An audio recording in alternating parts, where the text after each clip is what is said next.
对方摆拳，哎，膝撞了，KO 了，直接膝撞了吗？日本武士太嚣张，仗着自己拥有一副铜肤铁骨就在华肆意妄为，还敢在媒体面前表示中国人都是一群不经打的小杂碎。这个嚣张的日本人叫山下刚，在日本获得过2次摔跤冠军，随后便来到中国挣票子。毕竟日本的赛事规则很严，高手也很多，而且给的金币也不是很多，所以山下刚不顾所有人的劝阻来到中国打比赛。结果首次就遇到了内蒙勇士乌日根巴尔雅，绰号摔跤战神，接触过散打，练习过自由搏击，同时又是摔跤高手，所以在 MMA 界乌日拥有一定的统治能力。话就不多说了，来让我们欣赏一下乌日是如何暴揍山下刚的。请长按3秒点赞。比赛开始，乌日率先开始逼近山下刚内围做动作，然而两位都是各国的摔跤高手，特别是来自内蒙的乌日，摔跤技术必然要比山下刚精湛许多，所以乌日的信心非常足，无时无刻都在对山下刚发起主动进攻。左手是后手的重拳。是的，其实呢，这个我相信啊，山下刚绝对不会像上次。经过简单的试探过后，吴汝一记提膝直接顶飞山下刚数米远，随后乌日直接重拳出击，打得山下刚抱头鼠窜，无处躲藏。哦，漂亮！山下刚回身很快，山下刚才特别及时的把对方一条腿，将对方的腿上钩，山下刚有点懵，山下刚膝撞，又吃了一下膝撞，山下刚有点小懵了，来了贴近，山下刚不应该跟对方打近身了，好，又贴近又摔，摔法也很强啊，又吃了下后手，山下刚流鼻血了。山下刚这个家伙果然十分抗揍，乌日一连串组合进攻硬是没打动山下刚，然而山下刚并没有因此而畏惧乌日，则是继续与乌日在内围进行对抗。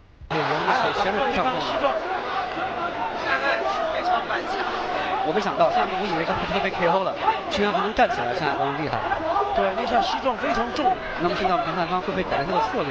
因为拼不要去低手，给对方后背很危险。拼拳套山下刚是上钩的哦，又打有点摇晃，他会不会被 KO？贴近，山下刚有动，又一拳，不中一拳，又一拳，比较危险，又一拳，哎呀，出血比较厉害，出血状况比较厉害，又一拳，刚他那个近距离不一定对方打走啊。现在山下刚的此时山下刚的鼻血已经不自主流了出来，再这样打下去，俩人必须有一个死在擂台上，山下刚死的几率则是更大一些。不过山下刚的抗压能力特别强大，乌日所打出的所有进攻招式都无法让山下刚知难而退。非常强悍，非常要不紧了，但是他由于身高比对方低，这个位置固定膝撞很难。又是一个膝撞，又一个肘击，但是乌日躲开山下的肘击了。哦，现在我们看到两方的这个助手啊都非常激后手，感觉山下刚武器有点重，还是在赌。山下刚现在满脸是血了，已经打了，满脸是血了，但是山下刚的鼻梁有可能骨折了，因为已经发紫了，只是没有歪掉。这就是日本人，对，日本人的这种又一拳，大和魂吗？躲开组合。现在山下刚选择还是跟对方拼拳了，不用摔山下刚现在了。膝撞又撞了一下，又一个膝撞哦。山下刚现在很轻。山下刚的意志力不是一般的坚挺，就算挨到了很多的打，那也无法让山下刚停止对乌日发起主动进攻。反观乌日也在寻找进攻机会对山下刚发起进攻。虽然山下刚是摔跤高手，但在站立对拼期间表现的也不错。对比之下，乌日是散打出身又练过自由搏击，所以在站立对拼会略占优势。连续几拳，山下刚好像是要翻盘吗？而双方会场腋下，双方好像先摔倒对方，但是目前为止两个选手体能消耗已经很大了，无论是谁要摔倒对方都是非常困难。而且双方又撞了一下膝撞，山下刚双方躲开对方后手，对，双方都想到对面，都想站立在拼。你看山下刚一直在赌对自己的那个后手直拳。上钩，小易是不是又看傻了这场比赛？膝撞，乌日膝撞又命中对方。没有想到我们英雄山下刚膝撞和肘击没有中啊！你说小易？我说没想到我们英雄榜这山下刚可能要抢后手直拳了，真的是一种又是后手直拳在支撑他们。对，乌日的那个教练团队非常长。第一回合的比赛时间竟然是10分钟，此时俩人已经进行了5分钟比赛，体能和状态下滑的时间也非常严重，所以此时俩人需要时间来调整。这段时间并没有实施过多的动作互换，打我，你来我，今天我就要弄死你，有这种感觉在里面在弄。现在乌日根有点往后退的感觉，也许他是故意示弱，对吧？也说不定，这都是战术。设一个陷阱。对，什么叫 act of war？ 这就是 act of war。对。战争的艺术、搏击的艺术，我就是看两个人在动脑子，在场上都在动脑子。你看现在山下刚意志真的不是一般的坚强啊，一般人早就被打了。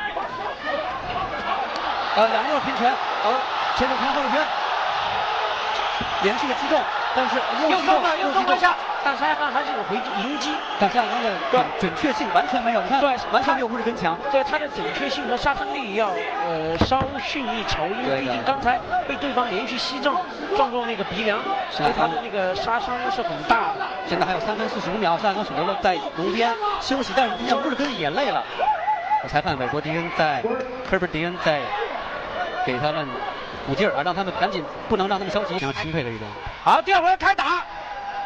第二回合开始了，经过长达10分钟的对拼，二人对彼此一定十分了解，所以变得更加小心谨慎。虽然俩人打出的拳脚进攻不能威胁到性命，那也极具有威慑力。时间1分1秒流逝，两位的优劣势也越来越明显。乌日根跟巴尔，山下刚还是向前压着打比较主动，散打对摔跤，1比3。好，现在乌日巴尔的攻势看到现在他是谨慎起来了，他想找一击 KO 的机会，因为他上一回是妥妥拿下上一回，从那个得分情况上去看，对，1万。因为有接近于 KO 的动作，而且有更高的击打率和命中率。但其实你说山下刚那么顽强，这俩人谁赢了也很难说。那么虽然说点数上乌日根可能第一回就赢了，但是山下刚的意志力值得大家的这个钦佩。对，所以这俩人都是胜利者。对，好，我们看现在场上的局势哈，两个人现在是很谨慎。现在，爆摔，果然是爆摔了，看摔倒，看是怎么防这个爆摔。漂亮爆摔，好了，到地面了，看山下刚怎么打地面战。到起操了。进入到地面缠斗的乌日进攻气势非常强大，甚至直接将山下刚压在地上暴揍。不过山下刚也不是什么善茬，直接找到机会重新站了起来。看来乌日的体能有所损伤，还是需要时间来调整一下。反而把他摔倒了，冲过去了。是的，山下刚呢刚才的爆摔就失败了，但是不被提。有时候这一回合山下刚其实后手躲开了，反爆摔。山下刚那个防爆摔速度很快啊，直接后腿向后一弹，然后踩稳了之后把重心调整过去，直接就逃掉了对方的爆摔。漂亮，这个后手，击中很重啊。看乌日由于身高的原因啊，山下刚一旦跟他打近身内围的战术，如果头部的位置一低，乌日直接膝撞的直接膝盖，非常准，直接就膝撞。乌日跟作为散打选手的话，居然膝盖那么强。对，就这方面太是的太多。因为小易你知道散打里面是不允许膝盖和肘击的，对，只有泰拳才允许膝盖和肘击，所以说他居然散打选手膝盖这么强，这家伙很聪明。对，也就是他的那个平时训练。山下刚正在半死不活跟着乌日。看来不把乌日打死在擂台上，山下刚绝对不会善罢甘休。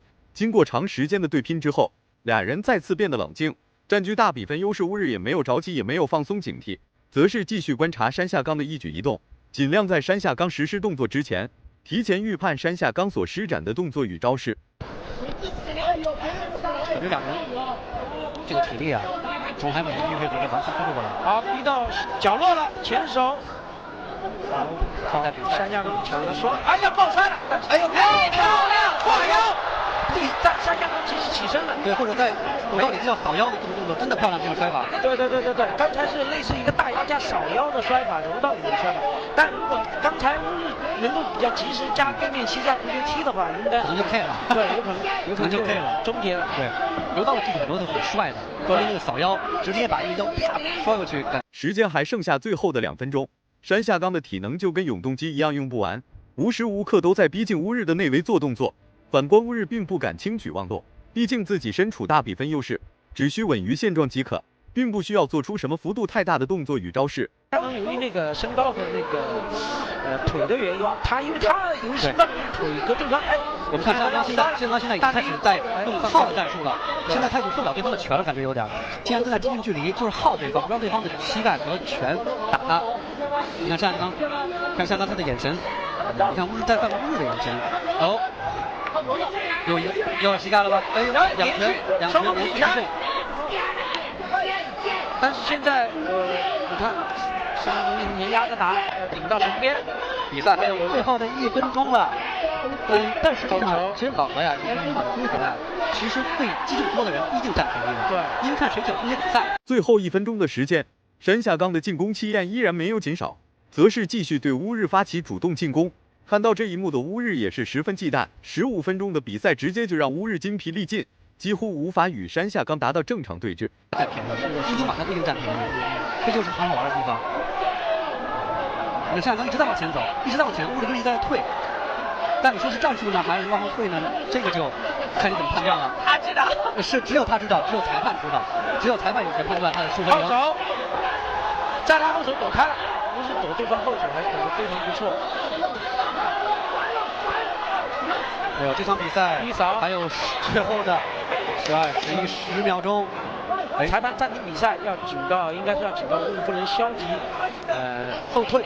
所以如果不提消极后退的话，裁判会警告你。所以说这场比赛谁？哦，不是，刚才他不小心被踢单。哦，是吗？抱歉，刚才不小心被踢单了，裁判暂停比赛，然后他示意。还有最后10秒，15秒。第四处是25，乌日巴尔是17。那么有效机动的话呢，帅刚是3，乌日巴尔是7。所以说乌日跟巴尔的机动率是非常非常高的，非常非常高的。而且第一个回合呢，击打次数乌日是击中4次，有效击打是18次，山下刚是击打33次，是的，有效击打10次，而乌日有一次成功的放摔。我看他那个技巧，这个技巧在告诉里面给了对方一拳，对，然后就是吊带方狙击控制。实际上，扫腰，漂亮，扫腰，对，可惜扫的不是那么的漂亮，又一拳，一个打。13那个时候应该加。比赛结束了，虽然山下刚的进攻攻势很凶猛，但乌日在前期所获取的比赛优势非常明显，后期的山下刚并没有夺走过多点数优势，只是进攻攻势比较猛烈一点而已。在绝对的实力面前，山下刚的铜夫铁骨依然不管用。大家感觉乌日打得好的话，请多多点赞，让更多人看到乌日的硬气。